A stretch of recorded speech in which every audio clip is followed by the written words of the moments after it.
ठीक है, तो यहाँ पे रिएक्ट शुरू करने के लिए सबसे पहले तुम्हारे पास यहाँ पे एक सर्वर होना चाहिए। कौन सा? नोड जेएस के नाम से। ठीक है, ये जावास्क्रिप्ट का रन टाइम है। हो जा भाई। ठीक है, तो उसके बाद यहाँ पे चले जाओगे गेट नोड जेएस पे। यहाँ पे जाने के बाद आ जाओगे विंडोज़ इंस्टॉलर पे। विंडो इंस्टॉलर पे आने के बाद यहाँ पे ये इंस्टॉल करना शुरू कर देगा। ठीक है, और यहाँ पे इसका सेटअप इंस्टॉल हो जाएगा, तो इसको ओपन कर लेना। और ओपन करने के बाद यहाँ पे थोड़ी देर वेट करोगे तो यहाँ पे नेक्स्ट का बटन इनेबल हो जाएगा।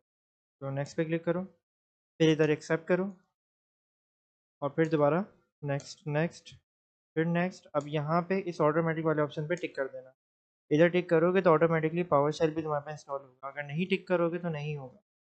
ठीक है, पावर शेल को इंस्टॉल करना ज़रूरी है इधर। और फिर क्या करोगे, इसको यहाँ पे इंस्टॉल कर दोगे। अब इंस्टॉल करने के बाद यहाँ पे जब ये प्रॉपर इंस्टॉल हो जाएगा,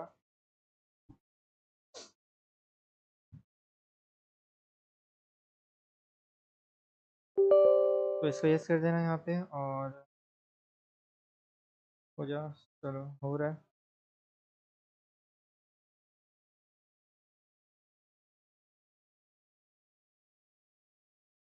ठीक है, क्योंकि पहले से यहाँ पे इंस्टॉल था तो मेरे ख्याल से पुरानी वाली रिमूव करके ये अब नया वाला इंस्टॉल कर रहा है, इसका अपडेट वाला जो।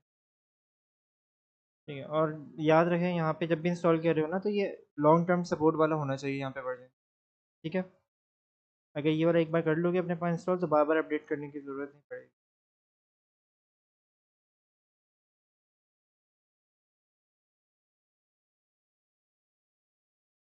ठीक है, तो अब उसके हो जा। इतना टाइम क्यों ले रहा है?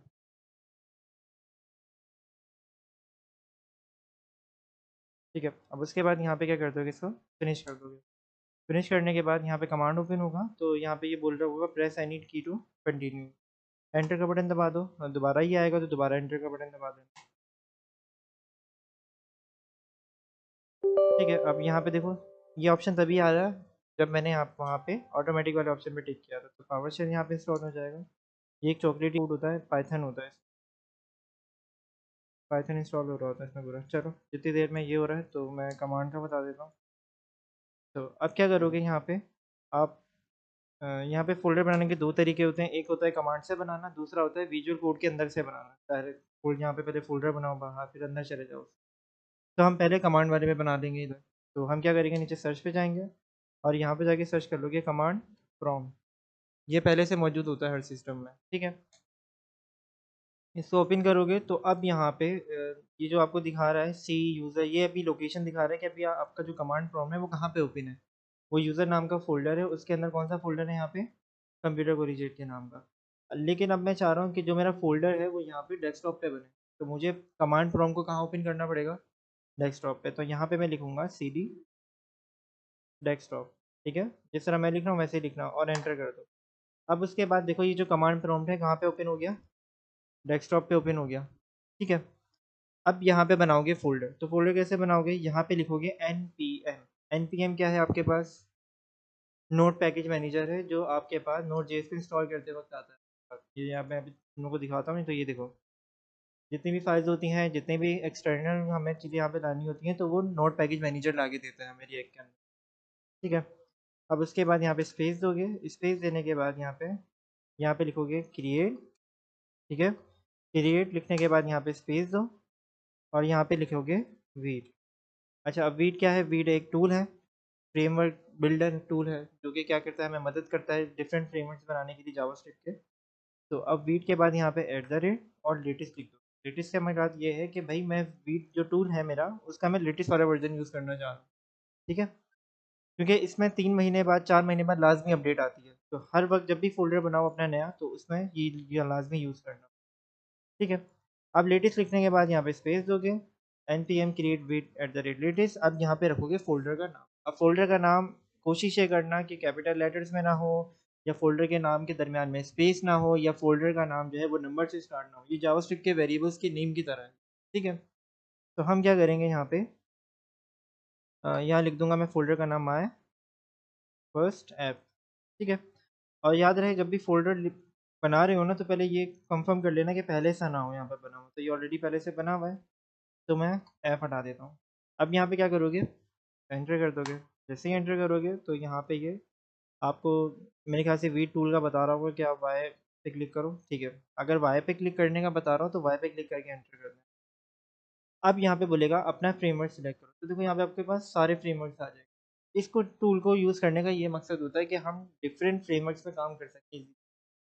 तो अब यहाँ पे हम कौन सा सिलेक्ट कर लेंगे, यहाँ पे अपना रिएक्ट, ये एरो की मदद से आप नीचे आ जाओगे यहाँ पे, और फिर रिएक्ट पे एंटर कर दो, और फिर यहाँ पे सिलेक्ट कर लोगे जावास्क्रिप्ट। JSX में काम कर रहे हो रिएक्ट के अंदर तो जावास्क्रिप्ट सेलेक्ट करोगे, TSX में काम कर रहे हो तो टाइप स्क्रिप्ट सेलेक्ट करो। तो हम JSX में कर रहे हैं तो हम जावास्क्रिप्ट सेलेक्ट कर लेंगे। अब उसके बाद यहाँ पे आ जाएगा कि ये बोलेगा कि आप क्या npm को भी इंस्टॉल करना चाह रहे हो अपने फोल्डर में। ये npm का जो फोल्डर होता है वो नॉट मॉड्यूलस कहलाता है, उसके अंदर तमाम पैकेजेस होते हैं जिसकी मदद से आपकी जो एप्लीकेशन है वो ब्राउजर पे रन होती है सर्वर। तो आप क्या करोगे, यहाँ पे यस पे एंटर कर दो। तो देखो यहाँ पे फोल्डर बन रहा होगा, ये रहा माय फर्स्ट के नाम से।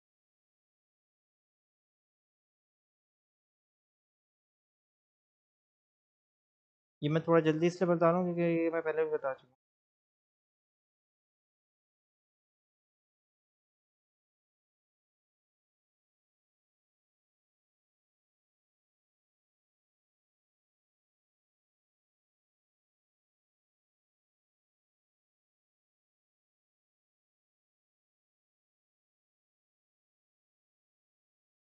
ठीक है, जब आपका ये फोल्डर बन जाएगा देखो तो लास्ट में आपके पास ये सारी चीज़ें आ जाएंगी, ठीक है। और ये बता रहा होगा कि जो आपका फोल्डर है वो इस सर्वर पे रन कर रहा है, लोकल होस्ट 5173। तो अगर आप अपना ब्राउज़र ओपन करते हो, ब्राउज़र ओपन करने के बाद यहाँ पे लिखते हो लोकल होस्ट :5173, तो आपका यहाँ पे फोल्डर रन हो जाएगा। देखो ये वेलकम मैसेज है रिएक्ट वालों की तरफ से आपके, ठीक है। तो अब यहाँ पे हम फोल्डर ओपन कर लेते हैं। तो ये जो माय फर्स्ट के नाम का फोल्डर है इसके ऊपर राइट क्लिक करोगे और इसको कहाँ पे ओपन कर लोगे, कोड में। अब कोड में ओपन करने के बाद यहाँ पे आपके पास फोल्डर स्ट्रक्चर नज़र आ रहा होगा, ये वाला, ये प्रॉपर फोल्डर स्ट्रक्चर है आपके पास। ये नॉन मॉड्यूलस तभी आया है जब मैंने वहाँ पे इंस्टॉल npm पे येस पे क्लिक किया था। नहीं करोगे, नो कर दोगे तो ये नहीं आएगा, फिर इसको अलग से डाउनलोड करना पड़ता है। और दूसरी चीज़, इसके बगैर आपका जो फ़ोल्डर है वो रन नहीं करता सर्वर पे, ठीक है। इसमें तमाम पैकेजेस होते हैं आपके पास, ठीक है। और फिर इसके बाद यहाँ पे एक पब्लिक का फ़ोल्डर है, और जो आपके काम का फ़ोल्डर है, मेन फ़ोल्डर जो है वो कौन सा है, सोर्स का, SRC का आपके पास फ़ोल्डर यहाँ पे मौजूद है, ठीक है। तो अब उसके बाद यहाँ पे क्या करना है, SRC के अंदर आना है। SRC के अंदर आने के बाद जो app.css है, कंट्रोल A करके इसको खाली कर दो। app.jsx है, ये पूरा जो कोड हुआ हुआ था पहले से, ये एक वेलकम मैसेज वाला कोड था ये, तो ये हम हटा देंगे, ठीक है, ताकि हम अपना काम शुरू कर लें। अब ये जो मेन डॉट JSX वाला फोल्डर है इसके साथ कुछ भी नहीं करोगे, इसको छेड़ना भी नहीं है, ठीक है। तो अब ये जो पहले से यहाँ पे कंपोनेंट बना हुआ होता है app.jsx, इसको कहते हैं पेरेंट कंपोनेंट। इसके बाद जो आप खुद कंपोनेंट यहाँ पे बना रहे होते हो, मतलब कि फाइल्स जो आप बना रहे होते हो वो कहलाती हैं चाइल्ड कंपोनेंट, ठीक है। तो अब यहाँ पे क्या करेंगे हम लोग, इस कंपोनेंट के अंदर, पेरेंट कंपोनेंट के अंदर काम करने के लिए हम एक फंक्शन कंपोनेंट बनाएंगे। जिस तरह HTML में काम करने के लिए हम बॉयलर प्लेट कोड ऐड करते थे, वो जो स्ट्रक्चर होता था वो ऐड करते थे, जिसमें डॉग टाइप होता था, मेटा होता था, ये सारे टाइप होते थे। तो यहाँ पे हम लोग वो करने के लिए क्या लिखेंगे, वैसा ही स्ट्रक्चर बनाने के लिए RFCE, और फिर कर दोगे एंटर, तो ये फंक्शन कंपोनेंट पहले से बना हुआ मिल जाएगा, ठीक है। और सेकंड चीज़, अगर ये RFCE लिखने से ना आ रहा हो तो उसके लिए क्या करोगे, यहाँ पे एक्सटेंशन में जाओगे। एक्सटेंशंस में जाने के बाद यहाँ पे सर्च करोगे रिएक्ट। क्या सर्च करोगे, रिएक्ट। रिएक्ट सर्च करने के बाद यहाँ पे ये जो ऑथर का नाम देख लो, ये जो ऑथर का नाम लिखा हुआ है, इसके वाला जो रिएक्ट है वो आपने इंस्टॉल कर लेना। मेरे पास इंस्टॉल हुआ हुआ है तभी डिजेबल आ रहा है, आपने इसको इंस्टॉल करना है तभी ये कीवर्ड जो है यहाँ पे काम करेगा, RFCE वाला जो, ठीक है। अब ज़रा इसको रन करके देखते हैं इस अपनी एप्लीकेशन को। तो रन करने के लिए क्या करोगे, यहाँ पे ऊपर मेन्यू में आ जाओगे, यहाँ पे टर्मिनल है और न्यू टर्मिनल में चले जाओगे। इसकी शॉर्टकट की होती है कंट्रोल बैक टिक, बैक टिक वाला बटन टैब वाले बटन के ऊपर होता है। अब उसके बाद यहाँ पे आप क्या करोगे, यहाँ पे लिखोगे npm रन डेव, ये अपनी एप्लीकेशन को ब्राउज़र पे रन करने की कमांड है। यहाँ पे हम गो लाइव नहीं करते, क्यों नहीं करते? क्योंकि